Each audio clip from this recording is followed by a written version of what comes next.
عزیز طلباء و طالبات، السلام علیکم ورحمۃ اللہ وبرکاتہ۔ پیارے بچوں، ہم نے ڈاکٹر حامدی کشمیری ان کے حالات زندگی اور ادبی خدمات پر بات کرنے کی کوشش کری ہے۔ ہمارے نصاب بہارستان اردو کی 12ویں جماعت، اردو کی 12ویں کتاب، اس میں جو شامل ہے پروفیسر حامدی کشمیری، ان کے غزل نمبر 1 کے چند اشعاروں کی ہم تشریح کرنے کی کوشش ہم کریں گے۔ غزل نمبر 1 ہے تو مطلع یوں ہے: لبوں کو چھو لے ہوا، کوئی بات ہو تو چلے، حصار گرد میں راہ نجات ہو تو چلے، لبوں کے سائے میں جلتے ہیں دشت کرب و بلا،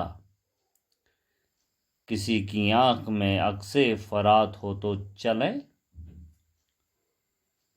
سروں پہ جلتے ہیں دشت آفتاب زیر قدم، کچھ اپنے ہوش میں آ جائیں رات ہو تو چلے، نکل پڑی ہیں تعاقب میں پانپتی سڑکیں، کہیں یہاں سے بس ایک آدھ بات ہو تو چلے،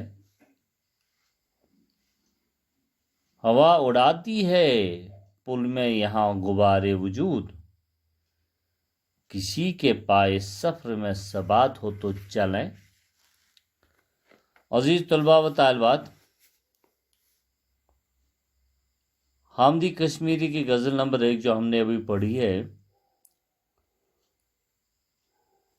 ان اشعاروں کی تشریح کرنے کی ہم کوشش کریں گے۔ پہلا شعر جو ہے، مقطع جو ہے، معاف کریے، مطلع جو ہے وہ یوں ہے کہ لبوں کو چھو لے ہوا، کوئی بات ہو تو چلے۔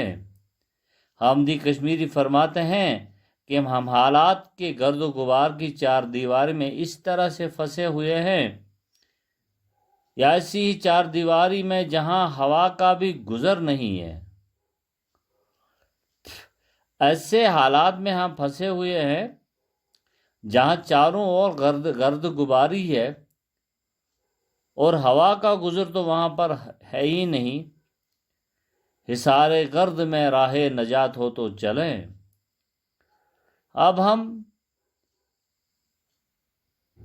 اب ایسے میں ہم کسی قسم کی پیش قدمی کریں تو کیا کریں؟ ہاں، اگر 4 دیواری سے نکلنے کا کوئی راستہ نظر آئے تو ہم ضرور پیش قدمی کریں گے، ورنہ اس موجودہ ماحول میں چلنا تو ممکن نہیں ہے۔ اس گرد غبار کی 4 دیواروں میں جس میں ہم پھنسے ہوئے ہیں، اس میں چلنا ممکن نہیں ہے۔ لبوں کے سائے میں جلتے ہیں دشت کرب و بلا، فرماتے ہیں کہ صورتحال تو یہ ہے کہ ہونٹوں تلے کربلا کا صحرا جل رہا ہے۔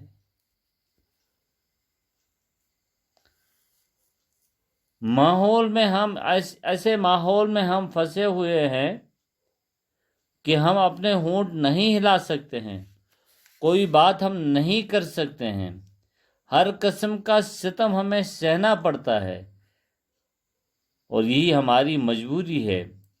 اگر کسی کی آنکھ میں دریائے فرات کا عکس دیکھیں تو شاید قدم بڑھانے کی امیدیں بن جائے۔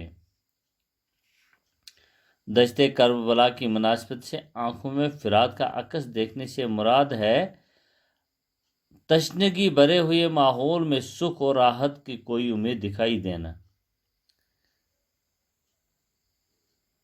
اور اس شعر میں شاعر کو امید کی کوئی چیز نظر نہیں آتی ہے۔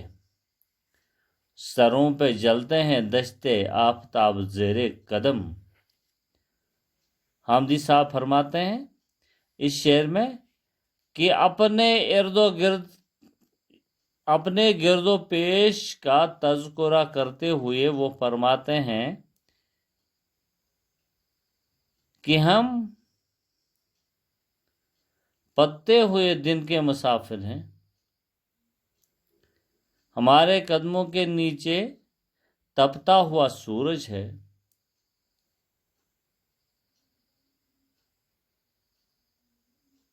سروں پہ جلتے ہوئے ریگستانوں کی تپش ہے، گویا ہم بے تہا اذیت میں ہم مبتلا ہیں، ناقابل برداشت حالات سے ہم گزر رہے ہیں۔ اس قسم کے تپتے ماحول میں انسان جو اپنے حواس باختہ کھو بیٹھتا ہے تو اب اس انتظار میں ہے کہ رات کی ٹھنڈک نصیب ہو۔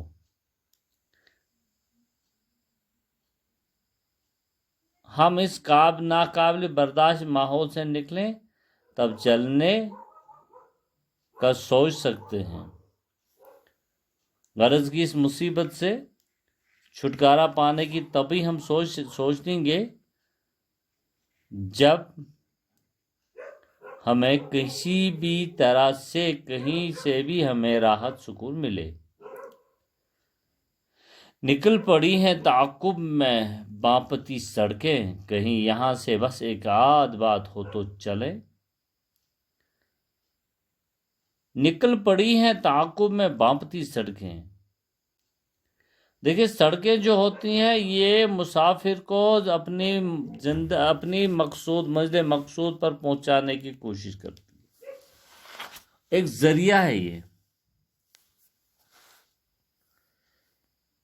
یہاں پہ اس شعر میں زندگی کی تیز رفتاری کا تذکرہ کرتے ہوئے فرماتے ہیں کہ کہیں رکنے کا تو سوال ہی پیدا نہیں۔ اس تیز ترین زندگی کی اجلد بری سفر میں کہیں ایک آدھ بات کرتے ہوئے چل پڑنا ہے اور یہ تیز ترین سفر جاری رکھنا ہے،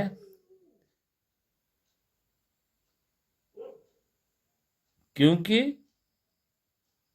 رات دن سڑکوں پر بے تحاشا بھیڑ کی مناسب سے شاعر نے ہانپتی ہوئی سڑکیں جو ہے ترکیب وضع کری ہے۔ ہوا اڑتی ہے پل میں یہاں غبار وجود۔ اس شعر میں انسان کی ناپائیداری زندگی کا تذکرہ کرتے ہوئے فرماتے ہیں کہ اس دنیا کی بے ثباتی میں کسی کے وجود کا غبار ہوا جو ہے وہ لمحوں میں اڑ کر لے جاتی ہے، یعنی کہ لمحوں میں زندگی جو ہے ختم ہو جاتی ہے۔ بے ثبات زندگی میں انسان کہاں تک چلنے کا حوصلہ کرے،